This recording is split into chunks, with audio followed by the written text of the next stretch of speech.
नाज़रीन अवामी न्यूज़ में खबरन सिलसिलो जारी है। इन वक्त के पीर जो गोठ में खबर ॾींदा हलूं त SHO पीर जो गोठ जी शादी जे कार्ड में कार्रवाई। कुंवार साइमा दी अली मुराद ऐं घोट अयास पुट वजीर अली फुलपोटो वेठल गोठ भागो फुलपोटो के गिरफ्तार करे वरतो है। पुलिस ज़रियन मूजिब घोट ऐं कुंवार नाबालिग ॿुधाया पिया वञनि जिन जी उम्र तकरीबन 14 साल थींदी। होॾां पुलिस कुंवार जी मां बशीरा ऐं मासी के गिरफ्तार करे वरतो है। निकाह ख़्वान अब्दुल्ला फुलपोटो फरार थियण में कामयाब थी वियो है। SHO पीर जो गोठ जो चवण हुयो त जोड़ी मथा कानून मूजिब कार्रवाई करे सुबह जो अदालत में पेश कंदासीं। वधिक जांच करे रहिया आहियूं। कहिड़े ॻोठ जा भागे ॻोठ जा छा नालो आहे तूं आया ॿुधाई हिन सां तुंहिंजो निकाह थियो? अच्छा नंढी उमिरि जा न आहियो तव्हां? घणी उम्र थी? 15 साल थी। घणी उम्र थी? 15 साल। घणी उम्र आ? अरिड़हं। छा नालो आहे? साइमा। तव्हां शादी लाइक़ आहियो? हाँ।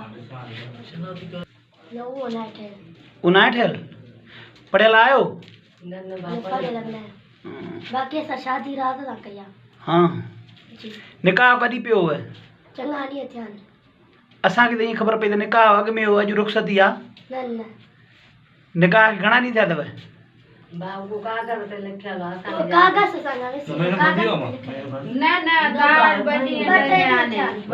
असांखे खुफ़िया इतला मिलियो जी त नंढी छोकिरी आहे साइमा दी जेको अली मुराद फुलपोटो आहे अयाज़ अली वलद वज़ीर अली फुलपोटो इन्हनि जेको आहे शादी था कनि जेको आहे नंढी उमिरि जा आहिनि। पोइ असां इहे ॿई जेको आहे त करे आहियूं। वधीक असां इन जे ख़िलाफ़ु जेको आहे कानूनी FIR दाख़िल करे अदालत सबूत में पेश कंदासीं। या इन्हनि जे मथां छा FIR जो कानून लागू थिए थो? हाँ FIR कानून लागू थिए थो, कानून आहे। हिननि जी चवनि था त हीउ रात पेजो आहे या इन में कंहिं मुला बि मुलविस को अहिड़ो आहे या निकाह अॼु थियो आहे या अॻु में थियो आहे? हे चवनि था त आहे मुला जेको आहे लिक में कई आहे निकाहनामो। मुला पाण भॼी वियो आहे। जी मुला भॼी वियो आहे। ख़ानमंद नालो अथसि अब्दुल्ला नालो अब्दुल्ला फुलपोटो आहे।